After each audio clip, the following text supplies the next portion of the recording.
If you follow any celebrity news, you're probably aware that Kim Kardashian recently filed for divorce from Kanye West after 7 years of marriage. Now, some of you are wondering, how did it even last this long? But others of you are heartbroken that these 4 kids now lost the opportunity to grow up in a 2-parent home. When I look at the situation, I always ask, I wonder if I could have done something to help them. And over the years of watching their relationship, I've identified 3 key areas that I believe led to the dissolution of their marriage, and I believe can also derail your relationship. And that's what I want to talk about today on Relation Shots.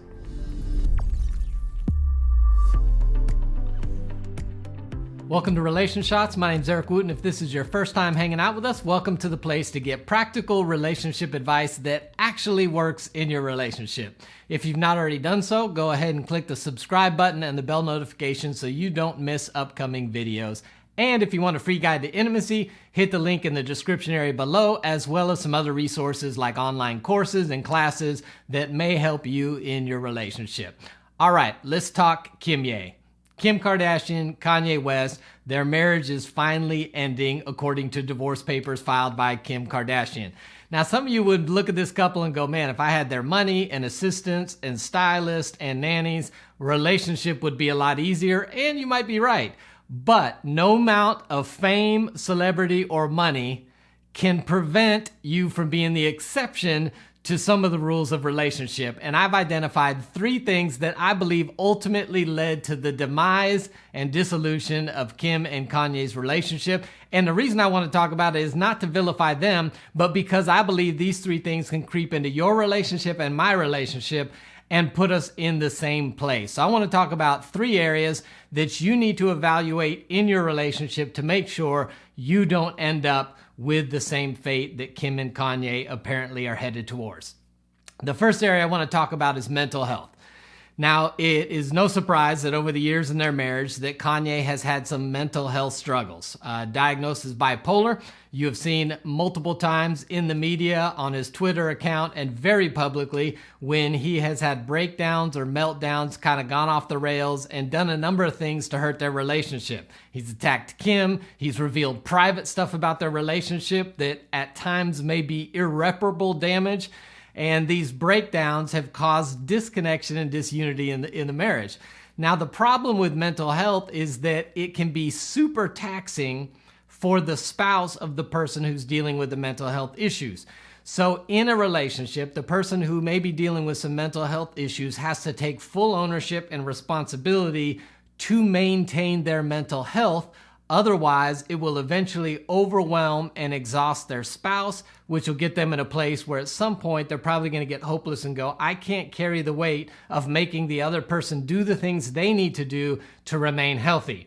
So whether it's mental health, whether it's your physical, spiritual, emotional health, whether it's poor financial habits, when you have an area of struggle personally that's impacting your relationship, you've got to take full ownership and responsibility. And at times, it was clear from things Kanye said that he did not like taking the medication that stabilized his bipolar. At one point, he even made the comment that taking the medication hurt his creativity in the music that he wanted to create. And so for that reason, he often did not want to take the medication. And I think some of those pressures and stresses and the damage he caused when he was having mental breakdowns a little bit off the rails continued to hurt and deteriorate the relationship. So every relationship, mental health issues can be something that can cause disunity. If that's something that you have, you need to own it with 100. Can your spouse help you?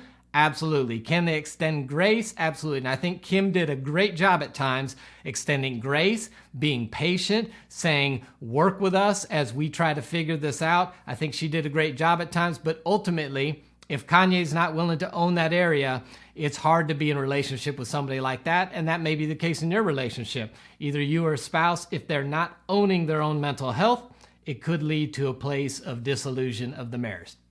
So the first thought is mental health. The second area I want to talk about is family. Now, during these breakdowns, Kanye did not reserve his thoughts about Kim's family. And if you know anything from watching any of their shows or seeing them together, Kim is close with her sisters and her mom.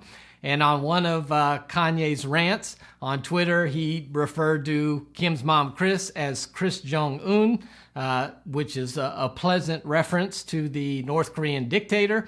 He also accused her of being a white supremacist. And some of those things in him attacking her family are hard to ever come back from. And a lot of times in our relationships, we are not sensitive in this area of family. But if you ever decide to attack your spouse's family, to speak poorly of them, to put them in a position where they feel like they have to choose either you or their family, I promise you that's not going to be a win for your relationship. Our families is an area of sensitivity. It may be okay for your spouse to talk poorly of their family, but you just listen. If you try to talk poorly about them later somewhere down the road, I promise you it's probably not going to go well for you, and you'll be confused because you're like, well, you said the same thing. Well, they can. It's their family. Family is one of those areas where we have to be sensitive, and we have to be patient with one another, and never do we want to put our spouse in a position where they feel like we've given them an ultimatum where they either have to choose their family or choose us, because that is going to cause disunity in the relationship. And the third area that I think ultimately was the biggest area that led to the demise of their relationship was the area of values. So I think Kim and Kanye, I don't know if the beginning of their marriage, if they ever really identified some of the core values that were going to drive both of them, but it was clear over the last few years that there was a divergence of values, and their differing values were causing a lot of clashes. For instance, if you watch the Keeping Up with the Kardashian show at all, there was a specific episode where Kanye was trying to talk to Kim and basically said to her, listen, you're my wife now. And those pictures, when they're too sexy, affect me. I just feel like I've just went through this transition where from being a rapper, like looking at all these girls and looking at my wife, like, oh, my girl needs to be just like the other girls, showing her body off, showing this, showing that. And I didn't realize that that was affecting like my soul and my spirit as someone that's married and loved and the father of like now with about to be 4 kids. Kim, shut that down real quick. You built me up to be this like sexy person and confidence and all this stuff. Yeah. And just because you're on a journey and you're on your transformation doesn't mean that I'm in the same spot with you. So clearly that Kanye, some of his spiritual transformation was getting him to a place where he did not want his wife to be the sexual figure that she had built her career on. Now, early on in their marriage, he was cool with it. You see lots of interviews where he talked about, hey, if we're talking about body language, Kim's the dictionary. But he got to a place where he didn't think it was appropriate any longer for his wife and the mother of their 4 children to be dressing as sexy or taking the pictures that she used to. And Kim, on the other hand, that was part of who she is. That's how she's made a living. So she values that aspect of being a sex icon. And Kanye was not okay with that. There was a differing of values. So I think there was a differing of values in their faith. I think there was a differing values of where they were trying to go. I think there was a difference in values, political ideology. You've seen, Kanye tried to run for president, but was very vocal about his support for Trump. Kim, on the other hand, was trying to get involved in prison reform and some other things like that. So I think there was a differing of values, political ideology. And then I even think lifestyle. Kanye seems to be much more comfortable up at their Wyoming ranch than he does in the LA scene. And Kim loves the LA scene and celebrity and paparazzi. And so I ultimately think that the divergence of their values was the thing that led to the dissolution of the marriage. So what does all this mean for us? Well, I think it means we've got to evaluate our relationships in these 3 areas. Mental health. Are you doing the things to care for yourself mentally health-wise, physical health-wise, spiritual health if you're a person of faith? Are you taking care of yourself, or are you offloading that responsibility onto your spouse and putting a burden on them that not only are they not in control of, but at some point will overwhelm and exhaust them? You've got to own your own physical, mental, emotional, and spiritual health. Number 2, how are we doing with our families? Do you find yourself attacking your family? Do you put your spouse in a position where they have to choose between their family and you?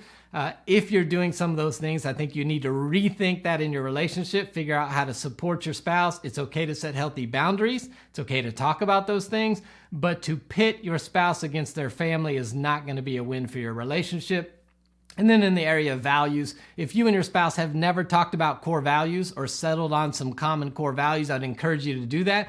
If you feel like your values are different, I'd encourage you to sit down and try to come up with maybe a few common values that can guide and propel your relationship forward so that you're not having value conflicts all the time, because your finances, your energy, and your time are going to flow towards the thing you value most. And if they're opposite directions, you're going to be heading in opposite directions. So I'd love to hear your thoughts on this in the comment section below. I'd love to hear how you handle the areas of mental health, family, and values in your relationship. If you think this video would be helpful to somebody you know, consider sharing it with a friend, and I'll see you next time right here on Relation Shots.